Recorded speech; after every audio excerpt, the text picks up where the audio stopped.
මම මහා හස්තිරාජ තෛලයට වඩා බල සම්පන්න තෛලයක් හදනවා කියලා මහා වීර පරාක්‍රම හස්තිරාජ තෛලය. එහෙම නැත්නම් තවත් දෙවි කෙනෙක්ගේ නමක් දාලා මහා විෂ්ණු හස්තිරාජ තෛලය කියලා නමක් දාලා හදලා දෙන්න පුළුවන්. විවිධාකාරයේ තෙල් වර්ග හදනවා. විවිධාකාර නම් මුලට දාලා විවිධ තෙල් වර්ග හදන උදවිය මම දැකලා තියෙනවා.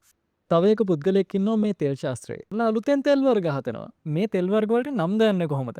මේ තෙල් වර්ග වලට නමක් නැති වුණාම මේ මිනිස්සයා කරන්නේ අර රම්බණ්ඩාගේ තෛලය, මේ රම්බණ්ඩාගේ තෛලය, මේ රම්බණ්ඩාගේ මේ වශී තෛලය, මෙන්න මේ වශී ගුලිය කියලා විවිධාකාරයේ නම් දානවා. මේ කතන්දර ටික මෙහෙම කිව්වට පස්සේ ඊළඟට ඔය කට්ටිය උත්සාහ කරන්නේ මහා හස්තිරාජ නමින් නැතුව වෙනත් නමක් ආරෝපණය කළා මහා හස්තිරාජයට වඩා බල සම්පන්න තෙලක් මේක කියලා ඉදිරිපත් කරන්න. එළිය කොහෙවත් මහා හස්තිරාජයේ වට්ටවරු නැහැ. තියෙන්නේ හස්තිරාජයේ වට්ටවරු. හස්තිරාජය කියන්නේ ලිංගික දුබලතාවයට හදපු තෛලයක්.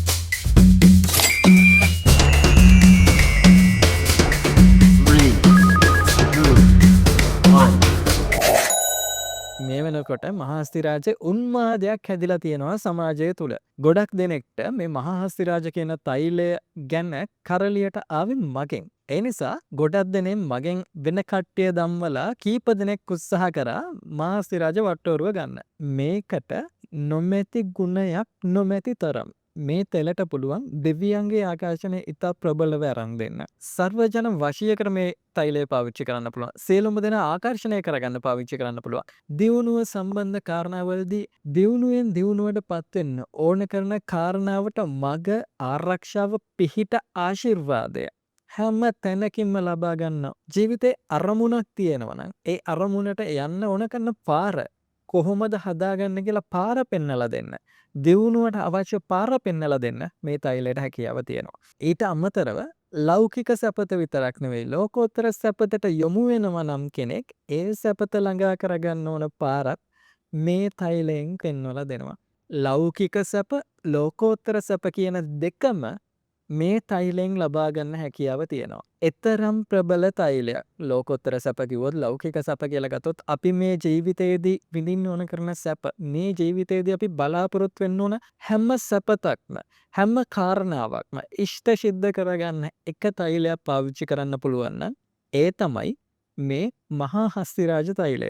ඊට අමතරව ගත්තොත් මේ තෛලය පැලඳ සිටින කෙනෙක්ට වින බලපෑම් කිසිදු ආකාරයෙන් ගුප්ත පැත්තෙන් එන කිසිදු අහිතකර බලපෑමක් මේ තෛලය පැලඳ සිටින කෙනාට බලපාන්නේ නැහැ. තමන්ගේ දියුණුවට යම්කිසි අයෙක් විනයක් කරයි කියලා බයයි නම් දියුණුවට යම්කිසි විදිහකට ගුප්ත පැත්තෙන් බලපෑමක් ඇවිල්ලා අඩාල වෙලා තියෙනවා නම් යම්කිසි වින බලපෑමක් කරයි කියලා හිතනවා නම් මේ යන ගමනේදී ඒ හැම බාධකයක්ම වළක්වන්න මේ මහා හස්තිරාජ තෛලයට පුළුවන්කම තියෙනවා.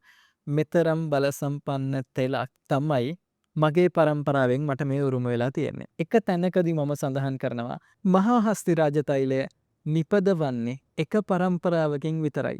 මේ පරම්පරාවෙන් පිටට කිසිම හේතුවක් නිසාවත් ඖෂධ වට්ටෝරු එළියට ගියේ නැහැ. කෙනෙක් මේ වෙද්දි කියනවා නම් මහා හෙනරාජ මහා රාජතරංගණීය මහා තෙය්‍යරෝ මහා හස්තිරාජයේ බලය තියෙන එක තෛලයක් නිෂ්පාදනය කරා කියලා. ඇත්තටම පාරම්පරිකව පැවතෙන නිසිගුරු ඇසුරක් තියෙන ඇදුරුතුමන්ලට වෛද්‍යතුමන්ලාට ගුරුන් වහන්සේලාටම ඇත්තටම විහිළුවක් මොකද්ද මේ කාරණාව කියන කතාව. මොකද ඔවුන් දන්නවා මහා හස්තිරාජ තෛලය කියන්නේ මොකද්ද?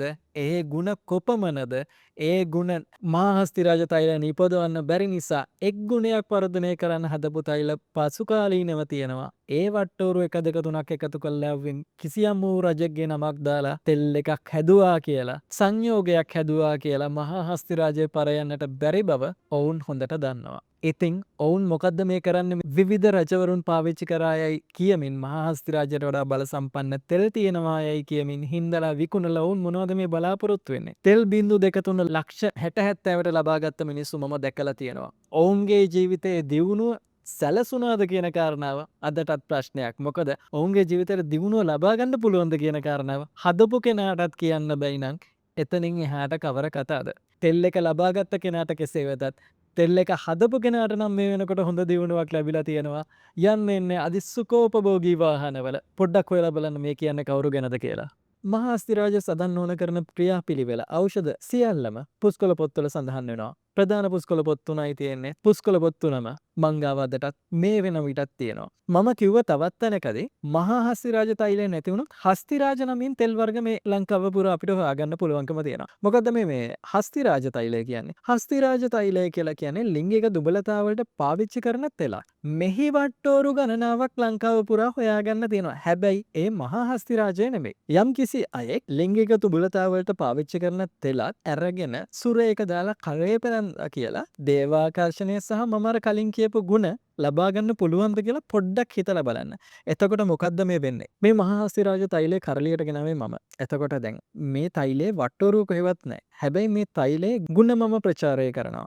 මේ මහා තෛලය විශාල මුදලකට මම ලබා දෙන්නේ. මේන් වාසි ගන්න සූදානම් වෙලා ඉන්න පිරිස දැන් උත්සාහ කරනවා මහා හස්තිරාජ තෛලය නිර්මාණය කළායයි කියලා මොකක් හරි තෙලක් ඇඟේ ගහලා කීයක් හරි කඩා වඩා ගන්න උත්සාහ කරනවා. මේ වෑයම එයින් වෙන හානිය යම්තාක් දුරකට අවම කරන්න තමයි මම මේ උත්සාහ කරන්නේ. මෙතනින් එහාට තව ගත්තොත් තව කෙනෙක්ට කියන්න පුළුවන් පුස්කොළ පොතක් දිග අරගෙන එලිසමයවත් නැති හරියට ඝන පිහිටීමක්වත් නැති පද පේලි ටිකක් කියලා මේක තමයි පුස්කොළ පොතේ තිබුණේ කියලා. හැබැයි පරම්පරා ඇසුරක් තියෙන නිසි ගුරු ඇසුරක් තියෙන පුද්ගලයෙක් දන්නවා සෙත් කවි වස් කවි ලියන්න පුළුවන් කෙනෙක් දන්නවා මේ කියන කවිය ඇත්තද බොරුද කියලා. කවි පද පේලියක් කිව්වට නොගැලපෙන පද පේලි සහිත කවි පේලි කිව්වට මිනිසුනේ අහුවෙන්නට එපා. ඔබේ තියෙන මුදල් සූරා කන්නට කරන එක උත්සාහයක් තමයි පුස්කොළ හදාගෙන කවි පද ගොතාගෙන මේ මිනිස්සු මේ ඔබව රවට්ටන්නේ. මහා හස්තිරාජ තෛලය මංගව තියෙනවනේ. හැබැයි කෙනෙක්ට කියන්න පුළුවන් මම මහා හස්තිරාජ තෛලයට වඩා බල සම්පන්න තෛලයක් හදනවා කියලා. මොකක්